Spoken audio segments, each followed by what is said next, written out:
अस्सलाम वालेकुम गाइस, मैं हूं मिस्टर जुनैद अहमद और मैं सिखाता हूं फ्री इंग्लिश लैंग्वेज कोर्स। मेरे चैनल में आप सबका बहुत बहुत welcome. Free English language course का आज हमारे पास लेक्चर नंबर 16 है, यानी कि 16।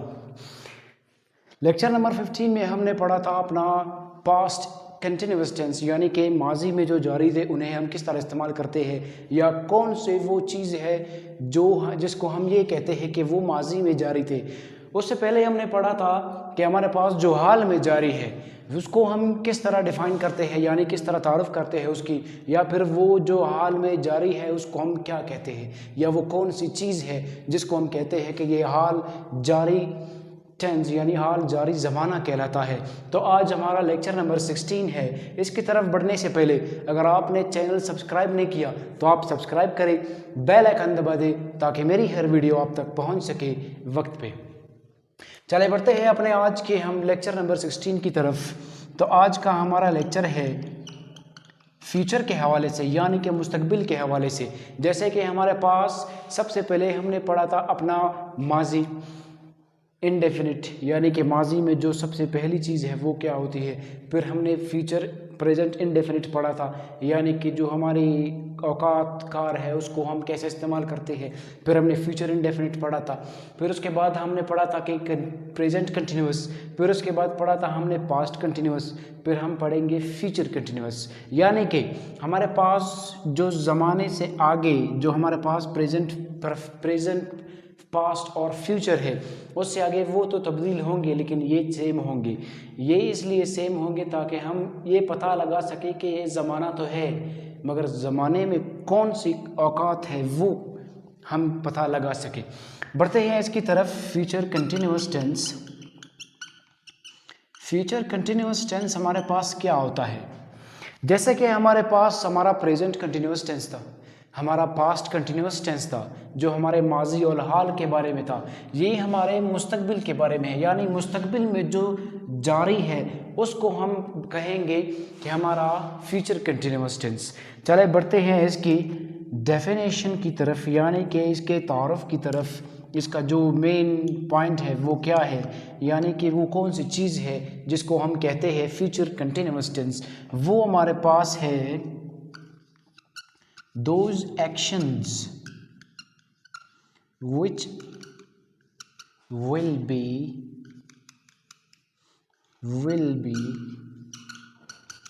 going on in future। ये हुआ हमारा डेफिनेशन, यानी कि simple definition.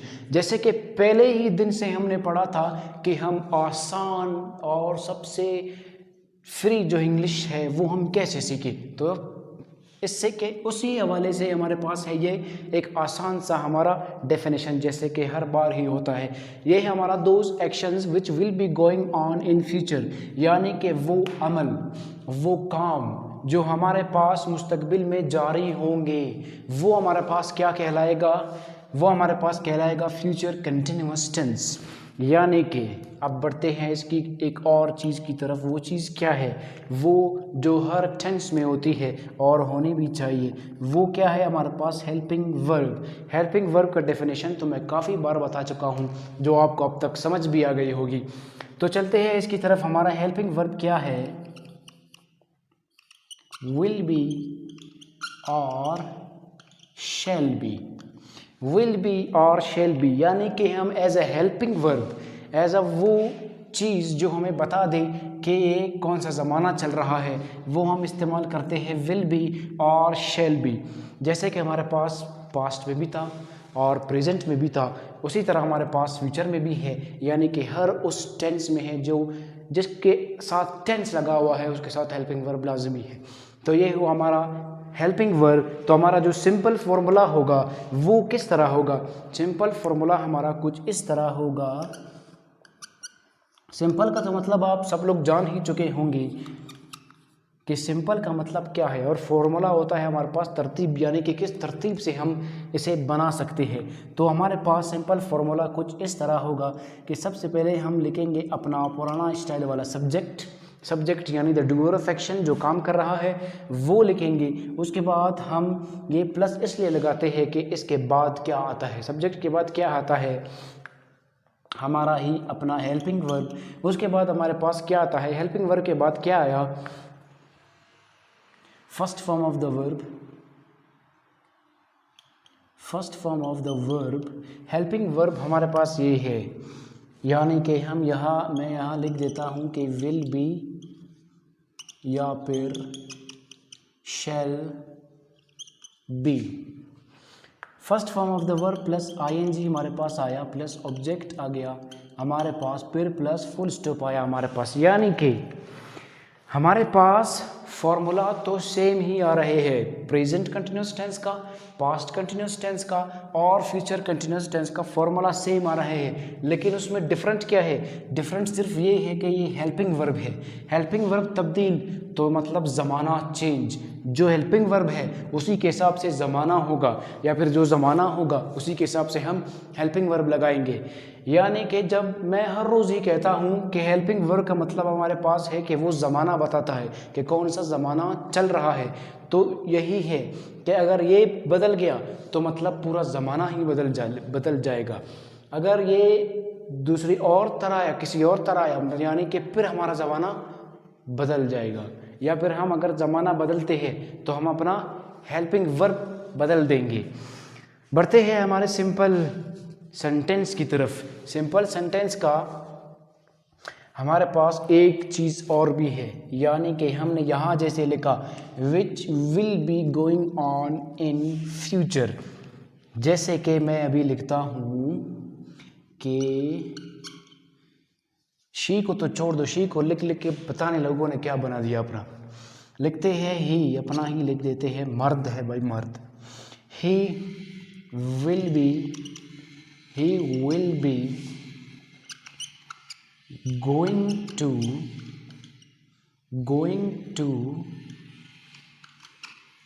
Karachi. He will be going to Karachi, the city of lights.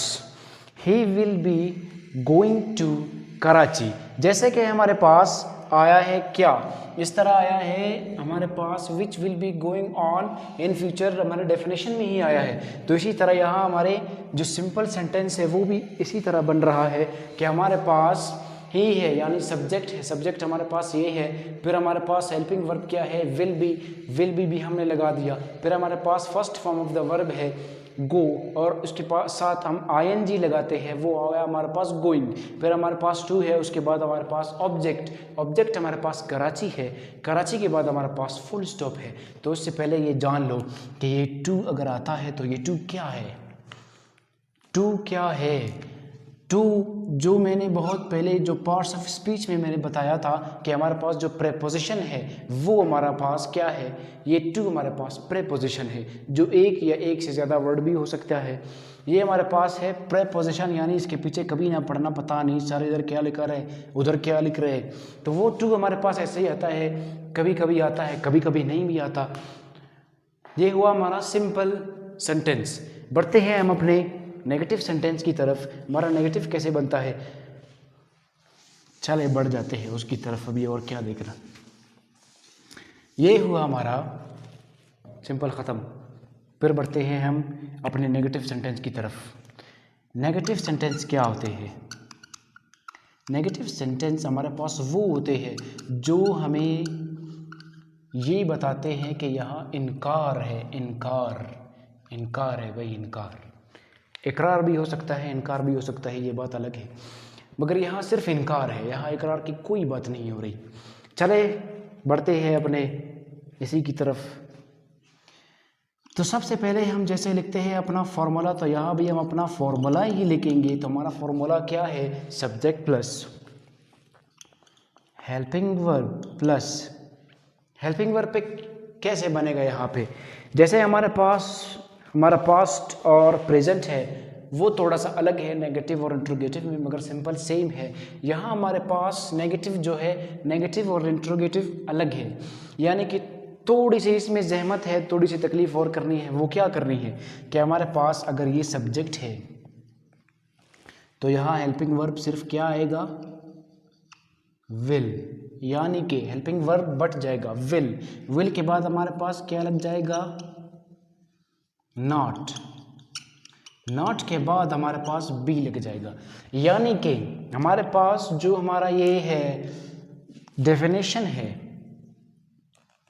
यहाँ हम सिर्फ नॉट लिख देंगे, यहाँ सिर्फ हम नॉट लिख देंगे। ये तो डेफिनेशन है, इसको तो छोड़ दो। जैसे हमारे पास अगर ये फर्ज करें कि ये सिंपल है, ये सिंपल है, तो हम सिंपल में विल और बी के दरमियान में नॉट लगा देंगे, वो हमारे पास इंट्रोगेटिव हो जाएगा। तो ये हुआ हमारा फॉर्मूला। लिख दे, पहले पूरा कर देते हैं। विल नॉट बी, फिर हमारे पास बी के बाद जो है वही first form of the verb, first form of the verb और प्लस ing आएगा, और उसके बाद हमारे पास आता है ऑब्जेक्ट। उसके बाद वही अपना पुराना स्टाइल का फुल स्टॉप लगा देते हैं, यानी बात ख़त्म यहाँ तक हुआ। तो बढ़ते हैं इसकी तरफ। जैसे कि हमारे पास subject plus helping verb plus not plus be plus first form of the verb with ing plus object और प्लस फुल स्टॉप। प्लस का तो मतलब आप लोग जानते ही होंगे, इतनी तो मैथमेटिक्स सबको आती होगी कि प्लस का मतलब है जमा, यानी कि इसके साथ ये, उसके साथ वो, उसके साथ वो, और फिर आखिर में होते होते फुल स्टॉप, बात ख़त्म। ये हुआ हमारा formula.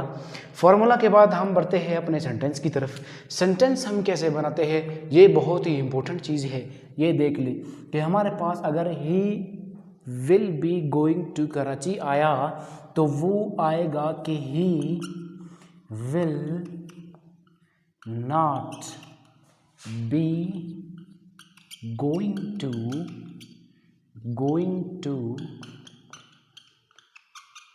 Islamabad. He will not be going to Islamabad, यानी कि अगर वो कराची जा रहा है, इसका मतलब है कि वो इस्लामाबाद नहीं जा रहा है।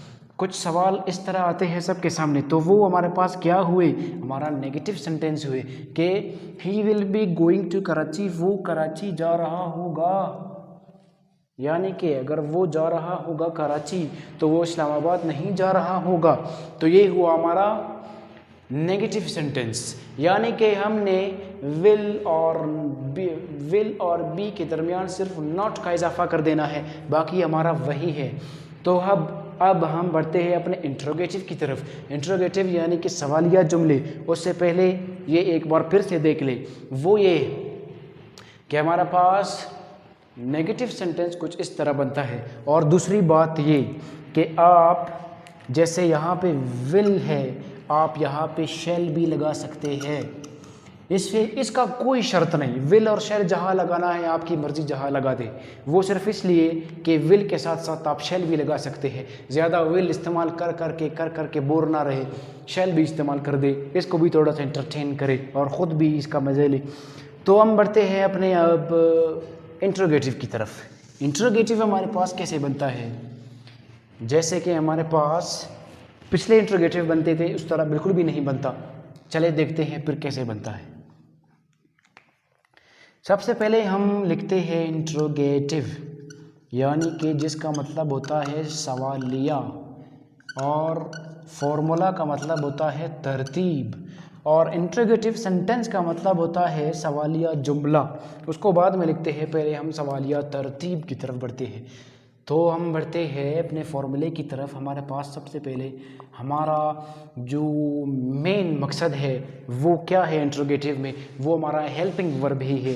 तो हम हेल्पिंग वर्ब सबसे पहले लगाते हैं, और हेल्पिंग वर्ब के बाद हम क्या लगाते हैं वो तो आपको थोड़ा थोड़ा पता ही होगा। तो हम उसके बाद लगाते हैं अपना सब्जेक्ट, सब्जेक्ट ही लगाते हैं, अपना सब्जेक्ट ही लगाते हैं। और सब्जेक्ट के बाद हम क्या लगाते हैं, जैसे कि पिछले टेंसेस में हमारे पास था सब्जेक्ट के बाद हम first form of the verb plus ing लगा देते थे। यहाँ हमारे पास कुछ अलग है, जैसे हमारे पास यहाँ अलग है नेगेटिव में, यहाँ भी हमारे पास अलग है।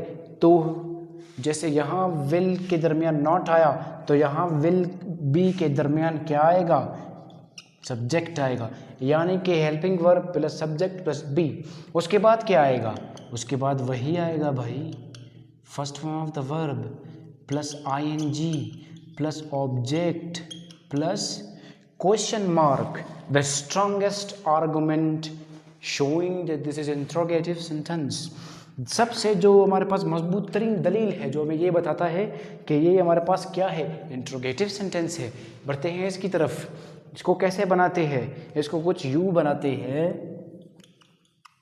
कि विल शी बी या फिर shall she be cooking, cooking biryani.